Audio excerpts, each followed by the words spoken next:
Now we move to this fifth one, the contemplation.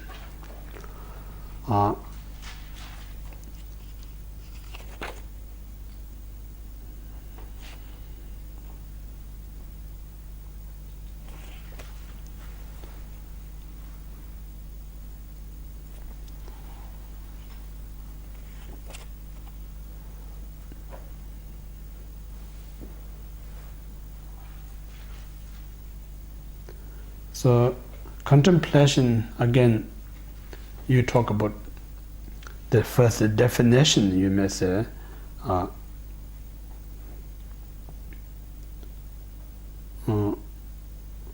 there's a different contemplation. So this is a minor contemplation.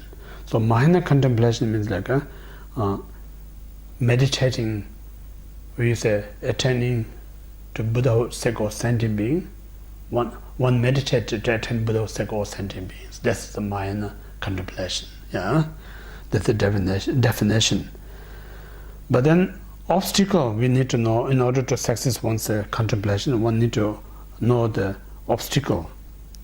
The obstacle is to attachment to sentient beings and attachment to material possessions. Two things.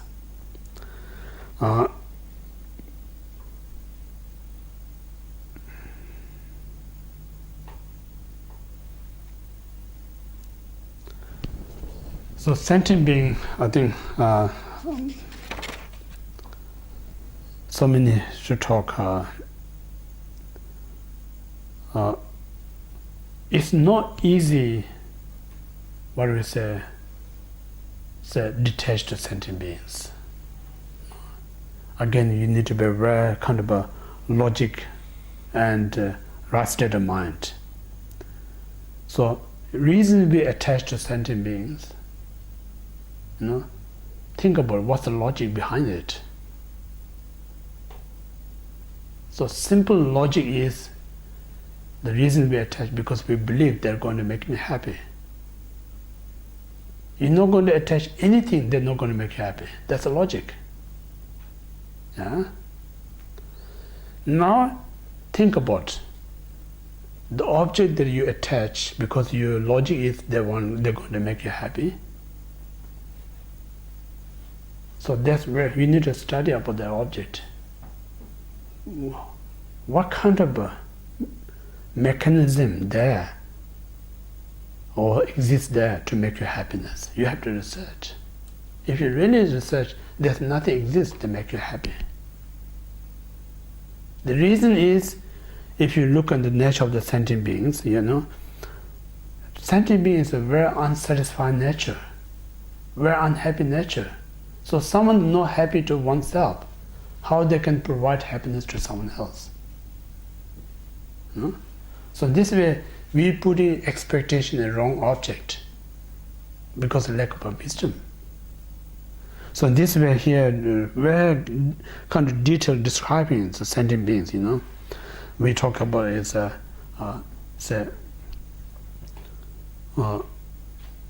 sentient being.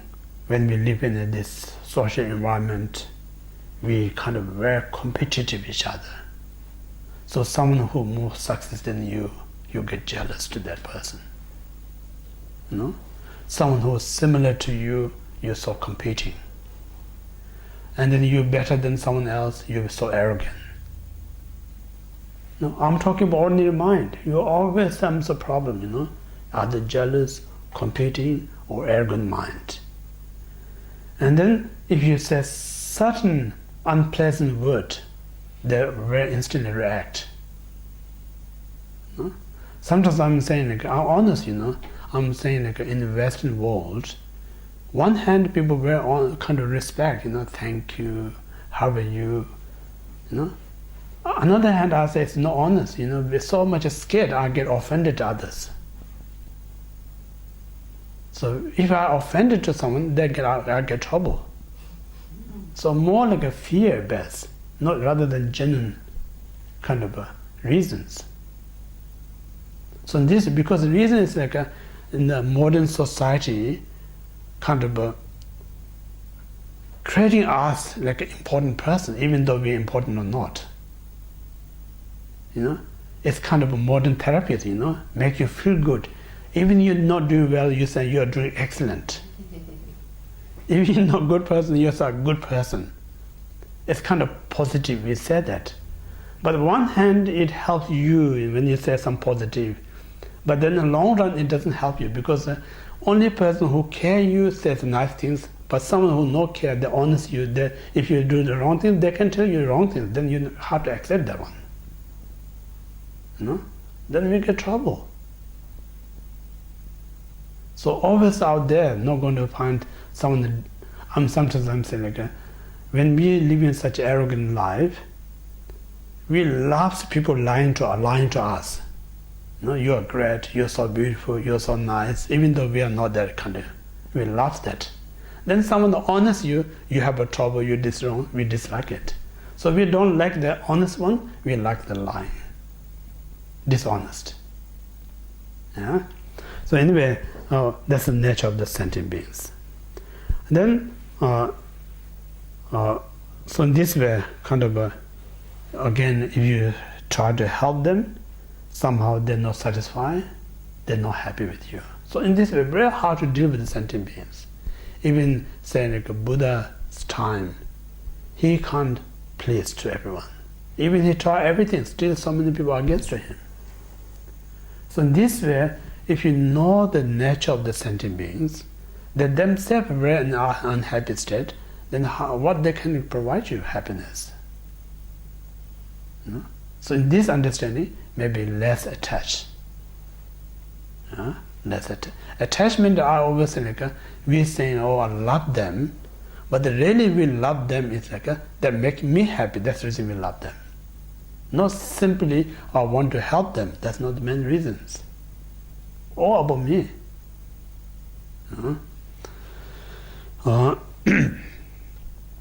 So these are the one kind of we need to reduce the attachment to sentient beings. So that's one thing. Then another reduce attachment is the material wealth, for instance.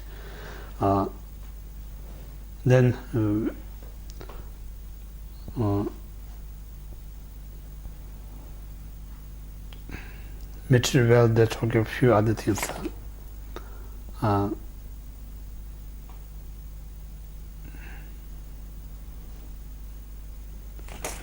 I'm not sure.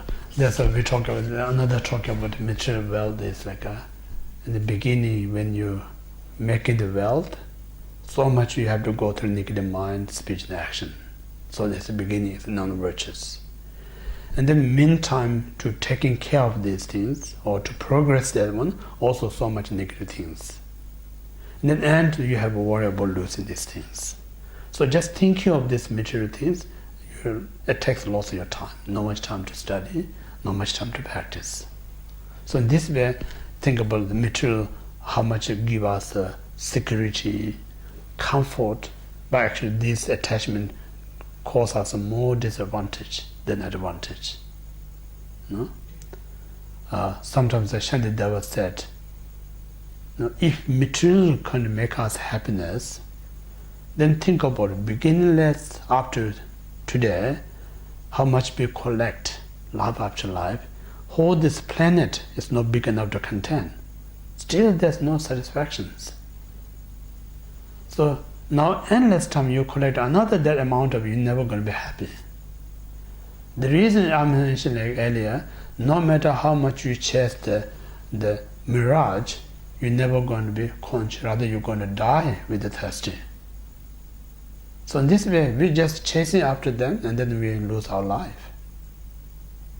So this way, nothing, the sentient being, I'm talking about attachment to sentient being, attachment to material wealth, are not the cause of happiness. So if you less attachment, then your mind is less what we call the obstacle to meditate. So this what we call the attachment is the obstacle for the meditation. And then overcome that, then we talk about the single-pointed meditation. Single-pointed meditation means not let wander our mind to anyone, past and future, not let wander our mind to any object, past and future, just remain in a virtuous state. So this we call the single-pointed meditation. So this the fifth one, just brief. And then last, the wisdom is like again the definition of wisdom is there's different types of wisdom, but here Mahayana wisdom is like to attain the Buddhahood. That's or meditate the absolute truth. This is the Mahayana wisdom. Obstacle for this is we call the ignorance and the wrong teacher. If you're ignorant, then you're never going to get wisdom mind. Or you have a wrong teacher. Wrong teacher means like a few different things. Wrong teacher means like someone who has a wrong intention. Means wrong intention means like you're teaching sake of one's own gain. Then they're not giving you the right wisdom mind. Or wrong teacher means like someone who has a wrong view.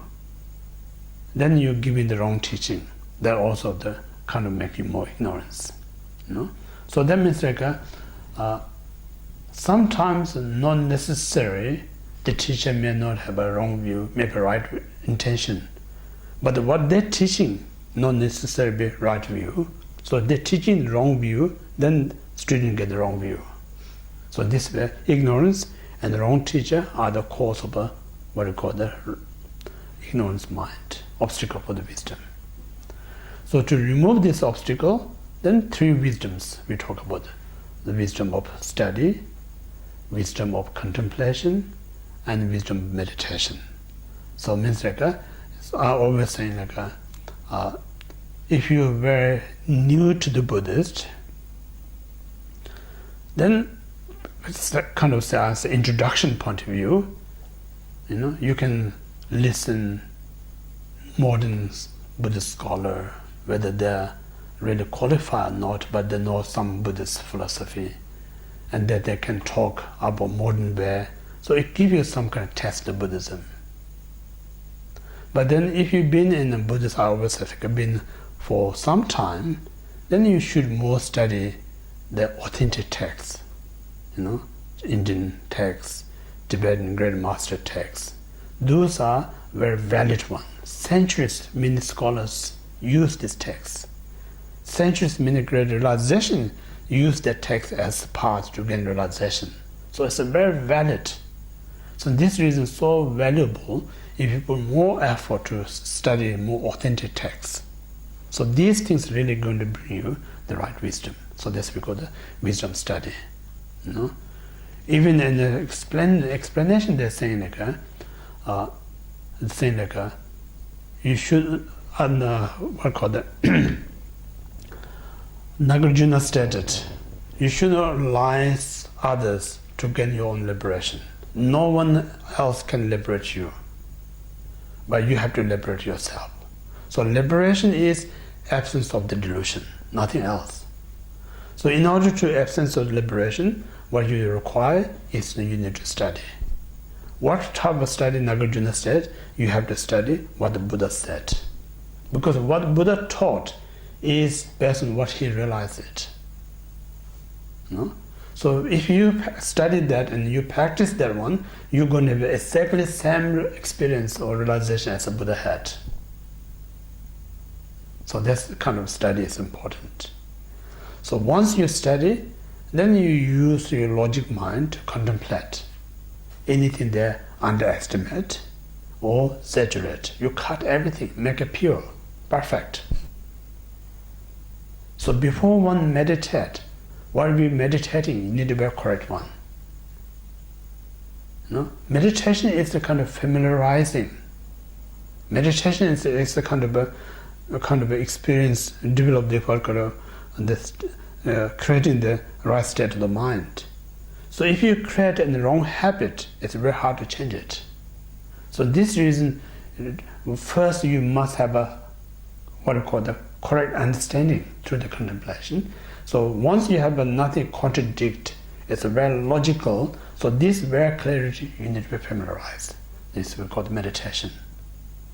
So these three wisdom of study, wisdom of contemplation, wisdom of meditation, frees this ignorance mind. Yeah?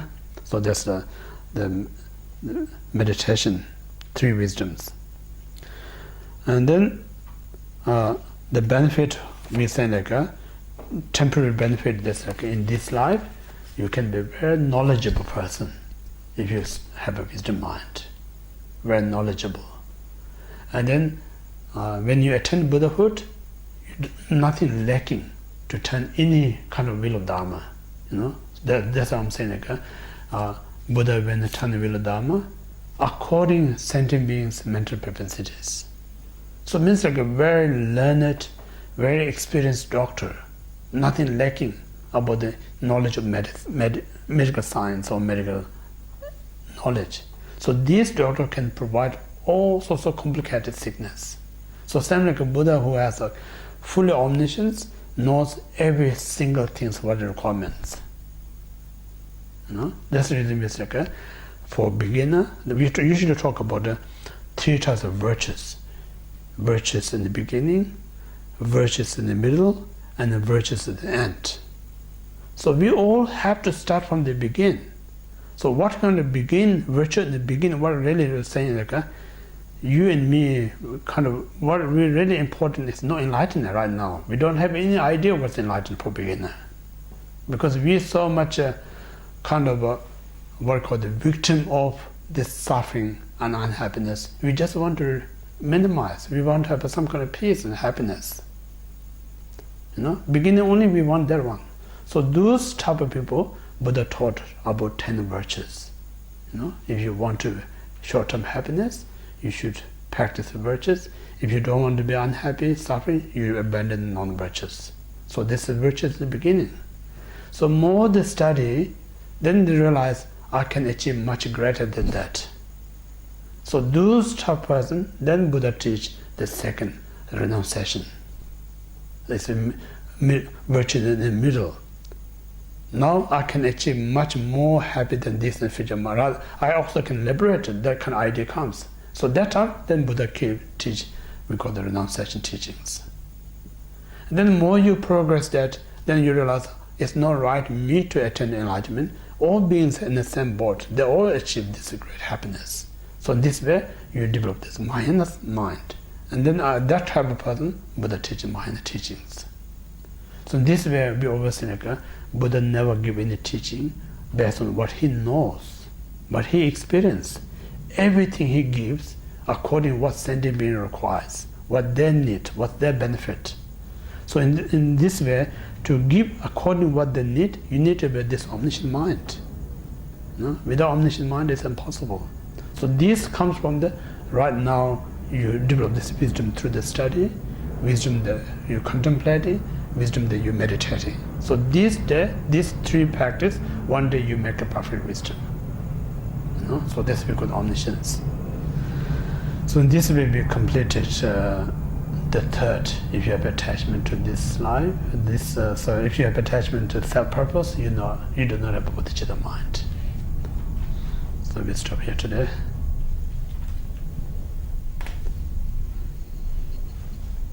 So next week, I think the last week, so we do the last one.